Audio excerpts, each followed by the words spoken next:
అతి కాంక్షణీయుడా ఆనుకొనెదని మీద. నిజంగా ఆనుకొని చూడండి, ఆయన ఉన్నాడు. ప్రతికూలతలలో అనుకూలతలు అన్నిటిలో ఆయన ఉన్నాడు.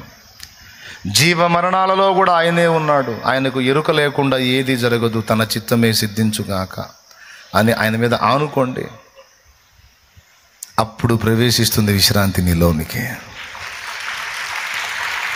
ఒకటే నువ్వు ఆధారం చేసుకో, ఆయన నిన్ను ప్రేమించుచున్నాడు, అంతే. ఆయన నిన్ను ప్రేమించుచున్నాడు.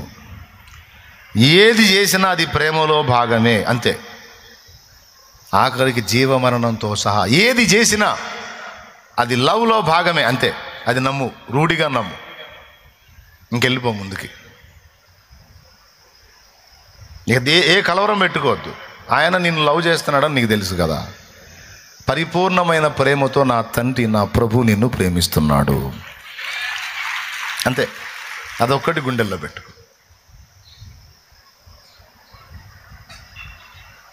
ఆనుకో, సాగిపో. ఫస్ట్ నాకు ఏదన్నా సమస్య వచ్చినప్పుడు టెన్షన్ వచ్చినా తర్వాత ధైర్యం ఎలా తెచ్చుకుంటానో తెలుసా? నన్ను ప్రేమిస్తున్నాడు కదా ఆయన, నన్ను ప్రేమించేవాడు కూడా నాకున్నాడు కదా, ఆయన చూసుకుంటాడులే. నేను వదిలినా ఆయన వదలడు, ఆయన చూసుకుంటాడులే, ఉన్నాడుగా అని నమ్మి ఆధారపడి ఆనుకున్నందున ఆయన కదలాతయింది, కార్యం చేయతయింది, అది నేను చూడతయింది. కొంతమంది ఏమో వాళ్ళే మోస్తుంటారు బరువు. నమ్ముతున్నామని ప్రభువుని అంటారు కానీ నమ్మరు. బరువు అంతా వాళ్ళ మీద పెట్టుకొని మోస్తారు. వాళ్ళకి విశ్రాంతి దొరకదు. కలవరమే, బతుకంతా కలవరమే. ఎందుకంటే బరువు వేసి, ఆయన మీద బరువు వేసి బతకటం నేర్చుకోవాలా.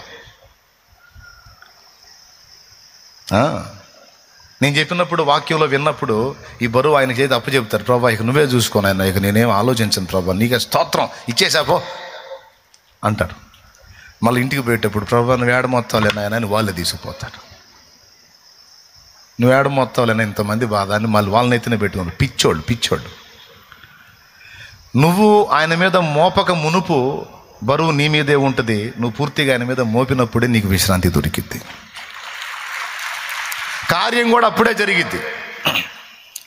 నువ్వు మోపక మునుపు నీ బరువు ఆయన మోయాతి కాదు, నువ్వు మోపి చూడు, అప్పుడు నీకు విశ్రాంతి దొరికిద్ది, కార్యం కూడా జరిగిద్ది. ఇది పాయింట్ నెంబర్ 1.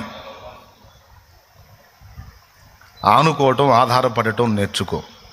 ఎప్పటి నుంచి ఆయనతో సంబంధం ఏర్పరచుకోవాలి? సరుకంత అయిపోయినాక. ఏమయ్యా, సరుకంత అయిపోయాక. ఎప్పటి నుంచి చెప్పవయ్యా? పురుషులు చెప్పండి, ముఖ్యంగా పురుషులే చెప్పాలి. ఎందుకంటే వీళ్ళు పెద్ద మొనగాళ్ళు. వీళ్ళు మొనగాళ్ళు, భక్తి తక్కువ, పాపం పిచ్చోళ్ళు, ఆడవాళ్ళు, దీనులు. ఎక్కువ కనెక్ట్ అవుతుంది లేడీసే దేవునికి. నేను చెప్పిన మాటల్లో ఎక్కువ శాతం మాటలు వింటుంది వాళ్ళే, స్వీకరిస్తుంది వాళ్ళే. రేపు పరలోక రాజ్యంలో కూడా మనల్ని ఏలే అవకాశం వాళ్ళకే ఉంది. అదే నా భయం అంతా. దేవునికి స్తోత్రం కలుగునుగాక. మొదటివారు కడపటివారు మొదటివారు అంటే మొదట సృష్టించబడింది పురుషుడా స్త్రీయా? తర్వాత సృష్టించబడింది. ఇప్పుడు దాన్ని ఇందాక చెప్పిన వచనం ప్రకారం చూడండి. మొదటివారు కడపటివారు. చూడండి మందిరంలో ఎక్కువ పర్సెంటేజ్ ఎవరిదిందో చూడండి. భక్తికి ఎవరు ఎక్కువ కనెక్ట్ అయ్యారో చూడండి. యేసయ్యని ఎవరు ఎక్కువ ప్రేమిస్తున్నారో చూడండి. మోకాళ్ళ ప్రార్థన ఎవరు ఎక్కువ చేస్తారో చూడండి. పురుషుడా నువ్వు 10 నిమిషాలు చెయ్యవు, ఆ 10 నిమిషాలు చేయటానికి కూడా ఎవరు చూడకూడదు నిన్ను. నీకు మహాసిగ్గు, నీ ముఖానికి మళ్ళా సిగ్గు. ఆడదాని ముందు నేను మోకాళ్ళు వేయటం ఏ అంటుంటావు నువ్వు. దేవుడి దగ్గర కూడా ఎచ్చులే నీకు, దేవుడి దగ్గర కూడా ఎచ్చులే. ఆమెకి ఏ ఫీలింగ్ లేదు, హాయిగా మోకాళ్ళు వేసిద్ది, ప్రార్థన చేసుకుంటుంది. నువ్వే మునగాడివి, నువ్వే గొప్పడు అనుకో, పోరా పిచ్చోడా నాకు దేవుడు కావాలనుకుంటుంది. నువ్వే అన్ని బిల్డప్లు ఇచ్చుకుంటా పైపైన తిరుగుతూ ఉంటావు. అందుకే నీకే చెప్తున్నా, ఎప్పటి నుంచి కనెక్ట్ అవ్వాలంటే బాల్య దినముల నుండే. అన్ని బరువులు నెత్తినేసుకొని మోసి మోసి ముందు నువ్వు పోతావు, తర్వాత ఆమె పోయిద్ది. ప్రపంచంలో ఎక్కువ శాతం మంది చూడండి, స్త్రీలు ఎక్కువ కాలం పోతున్నారు, పురుషులు పెందలాడిపోతున్నారు. దేవునికి స్తోత్రం. ఎందుకంటే ఆధారపడి బ్రతకటం అనేది స్త్రీకి తెలుసు, పురుషుడికి తెలియదు. ఆధారపడి బ్రతకటం ఫ్యామిలీలో భర్త మీద ఆధారపడుతుంది, అంతకంటే ముందు దేవుని మీద ఆధారపడుతుంది. దేవుని తెలిసింది. బాల్యంలో తండ్రి మీద, యవ్వనంలో భర్త మీద, వృద్ధాప్యంలో కొడుకు మీద డిపెండ్ అయ్యి బ్రతుకుతుంది. ఏ ప్రిస్టేజీకి పోదు, ఏ హెచ్చులు పడదు, ఏ ఫీలింగ్ ఇవ్వద్దు. సరేనా నువ్వేమనగాడు పో, సరే నువ్వే తీసుకొచ్చి పెట్టు, తింటాను, వంట చేస్తానంట. హెచ్చులన్నీ మనయ్యే, అందుకని చెబుతున్నాను నేను. దేవునికి స్తోత్రం. ఏమైనా అర్థమైందా బ్రదర్స్? హెచ్చులన్నీ ఎవరి అది, అందుకే పెందలాడ ఒక దారి అవుతుంది.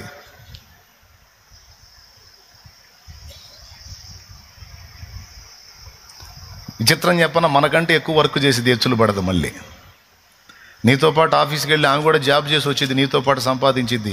అక్కడ జాబ్ చేసి వచ్చి ఇంటికి వచ్చి నువ్వు బొబ్బుంటే,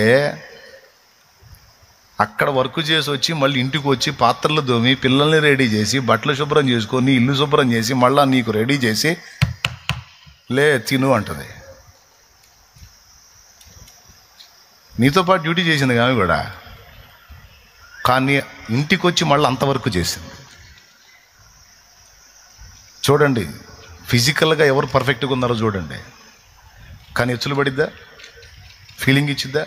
ఎవరో అరా కొరా ఉంటారు, కానీ ఎక్కువ శాతం మంది అలా ఫీలింగ్ ఎవరు. భర్తకు చేదోడు బాదోడుగా నేను కూడా హెల్ప్ చేయాలి అని చేస్తుంది, మళ్ళీ ఇంత ఫీలింగ్ ఇవ్వదు. పిల్లల్ని చక్కబెట్టిద్ది.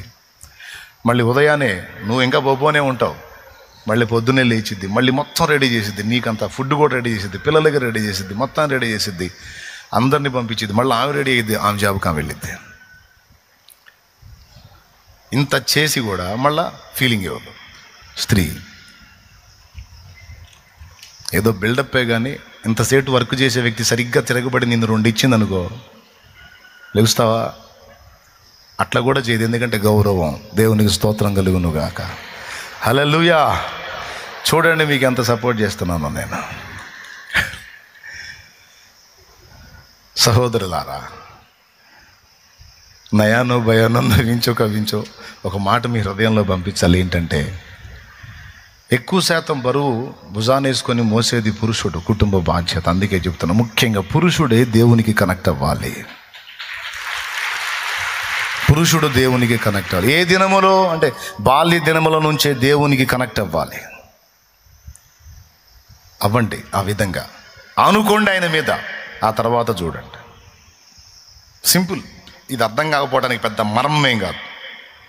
అయిపోయింది ఒకటి. అమ్మయ్య, ఇంకొకటి ఉంది. దేవునికి స్తోత్రం. 2 ముక్కల్లో అది కూడా చెప్పేస్తా. అసలైంది అదే. ఫస్ట్ పాయింట్ మీరు అందరూ చెప్పేసేయండి. ఏంటిది? ఎవని మనస్సు నీ మీద ఆనుకొనునో వారిని పూర్ణ శాంతి గలవానిగా నీవు చేతు వేయలనగా అతడు నీ యందు. ఆమె అన్నాడా అతడు అన్నాడా? ఆమె అన్నాడా అతడు అన్నాడా? అతడు అంటే ఎవరు? పురుషుడా స్త్రీయా? అందుకే పురుషుడిగా చెప్పా. ఎందుకంటే వాళ్ళు ఆల్రెడీ ఆధారపడుతున్నారు దేవుని మీద. మీరు కూడా ఆధారపడండి. తల్లులారా, మీరు ఎవరైనా ఆధారపడకపోతే ఇక నుంచి ఆధార్ కార్డు ఉంటే సరికాదు, దేవుని మీద ఆధారపడండి. దేవునికి స్తోత్రం. దేవుని మీద ఆనుకోండి, నిజంగా అనుకోండి. నా మాట ఏనండి. నేను ఆయన మీదే ఆధారపడ్డాను అన్నయ్య అంటే నేను చెప్తున్నా, నిజంగా ఆధారపడితే నువ్వు టెన్షన్ పడవు, నిజంగా ఆధారపడితే గందరగోళ పడవు, విశ్రాంతిలో ఉంటావు, రిలాక్స్లో ఉంటావు. నిన్ను చూసిన చుట్టుపక్కల వాళ్ళు ఆందోళన పట్టమే కానీ నువ్వు కదలవు. దేవునికి స్తోత్రం. ఇదే సాక్ష్యం.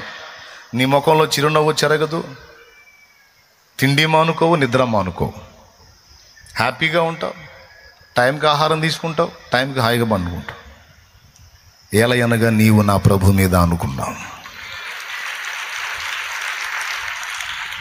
ఆయనకి ఇష్టం లేనివి మానేశావు. ఆయన చేయమన్న మార్గాల్లో, ఆ నడవమన్న మార్గాల్లో, చేయమన్న కార్యాల్లో నువ్వు కొనసాగుతున్నావు. అదొక్కటే నువ్వు బ్యాలెన్స్ చూసుకున్నావు. ఆయన మీద ఆనుకున్నావు, ఆయన మీద భారం వేసావు, వదిలేసావు, అంతే. ఆయన చూసుకుంటాడు. ఎంత రిస్క్ వచ్చినా, ఎంత ఒత్తిడి వచ్చినా నేను నేర్చుకుంది ఒకటే, వచ్చిందా ఇదేదో మనకు కొంచెం టెన్షన్ పుట్టిస్తుందని చెప్పి అనుకుంటే నేరుగా లేచి ఏకాంతానికి వెళ్ళిపోయి నాకు మైండ్ ప్రశాంతత వచ్చిందాక ప్రార్థనలు అక్కడే కూర్చొని, దేవా నువ్వు చూడు, నాకు తెలియదు, నాకు తెలియదు, నేను చక్కబెట్టలేను, అది నా వల్ల కాదు, నువ్వే అని అప్పచెప్పుకొని నాకు ఓకే రీచ్ అయింది, ఆన్సర్ వచ్చింది అని నిశ్చయిత కలిగిందా కూర్చుంటాడే. ఇప్పుడు మనం ఎవరినన్నా అప్పడిగామండి, 11ంటికి రా అన్నారు, మనం పోయేసరికి వాళ్ళకి ఏదో చుట్టాలు వచ్చారు. మరి వాళ్ళకి చుట్టాలు ఎక్కువ, మనకు డబ్బులు ఎక్కువ? వాళ్ళు చుట్టాలే కదా, వాళ్ళతో మీటింగ్ వేశారు, మనం పోయి కనపడా వచ్చావా, కొద్దిగా బంధువులు వచ్చారు, ఒక్క నిమిషం అలా సరే అని కూర్చున్నాం, చెట్టు కింద కూర్చున్నాం. వాడు సాయంత్రానికి వచ్చినా సరే కూర్చుంటాంగా, మన అవసరం. మనిషి కోసమే అంత చెడు కనిపెట్టినప్పుడు దేవుడి కోసం ఇంకెంత కనిపెట్టుకోవాలి? పోయి కూర్చుంటా అంతే. నాకు తెలిసింది అదే, నీకు కూడా అదే చెప్తున్నా. ఏదైనా నీకు ప్రెజర్ అనిపిస్తే, ఒత్తిడి అనిపిస్తే అన్నీ పక్కన పెట్టిపోయి కూర్చో ఆయన దగ్గర, అంతే. ఆకలి అయితే తిను, ఆకలి కూడా కాకపోతే అంతను కూర్చో. నాకు తెలియదు, నువ్వు కదిలితేనే అక్కడ కార్యం అని కూర్చో. చూడు దేవుని కార్యం ఎలా జరిగిద్దో చూడు. అట్లా ఒకటొకటి 23 సంవత్సరాలుగా ఎన్ని పొందానో లెక్కలేదు. అందుకే మీకు అంతా ఈ సూత్రం చెప్పా. నంబర్ 1, ఆయన మీద ఆనుకోండి. నిజంగా ఆనుకుంటే 3, కడుపు నిండా తినగలుగుతావు, కంటి నిండా నిద్రపోగలుగుతావు, ముఖములో చిరునవ్వు చెరగనీయవు. అంతే. ఆనుకోకుండా చర్చికి వచ్చి పోతా దేవుని మీద ఆనుకోవటం అనేది నువ్వు సాధన చేయలేదనుకో, తిండి పట్టదు, నిద్ర పట్టదు, చిరునవ్వు ఉండదు, పేషెంట్ అవుతావు. చర్చికి పోతా కూడా పేషెంట్ అవుతావు. అందరికీ చర్చికి పోతే రోగాలు తగ్గుతుంటే నీకు రోగం పెరుగుతుంటుంది, ఎందుకంటే నువ్వు ఆధారపడలేదుగా. చివరికి ఆధార్ కార్డు పట్టుకొని ఆసుపత్రికి పోవాల్సి వచ్చింది. 2 కార్డులు, ఆరోగ్యశ్రీ అని ఆధార్ కార్డు 2 తీసుకోండి. ఇట్టొద్దు అనుకుంటే నా మాట విను. నేనేం తమిళం చెప్పట్లా, మలయాళం చెప్పట్లా, కన్నడం అంతకన్నా చెప్పట్లా. అచ్చ తెలుగులో సామాన్యమైన చదువు లేనివాడు కూడా అర్థమయ్యేటట్టు చెప్తున్నా. నేను ఇంత క్లియర్గా చెప్పినా కూడా అర్థం కాకపోతే నీ కర్మ, నేను చేయగలిగింది ఏమి లేదు. లేదన్నా నాకు అర్థమైంది, నేను ఆధారపడతానన్నా, ఇప్పటికి అదే చేస్తున్నానన్నా అంటే ఇంకంతే కొనసాగు. ఆధారపడకపోతే ఇక నుంచి ఆధారపడు, దేవుడు నీకు సహాయం చేయను కాక. అప్పుడు నీకేం వచ్చిందని చెప్పాను? లోన్ వచ్చిందని చెప్పానా? ఏమొచ్చింది? విశ్రాంతి వచ్చింది, మనశ్శాంతి వచ్చింది. అవసరమైతే లోన్ కూడా వచ్చిందా? రాదని ఎవడు చెప్తాడు? దేవుడు చూసుకుంటాడు. అవసరం ఇస్తాడు. అది కూడా ఎటు నుంచి ఏం చేస్తాడు నీకెందుకు, ఆయనే చూసుకుంటాడు. భరోసా ఉంచి దేవుని మీద బ్రతకటం నేర్చుకో.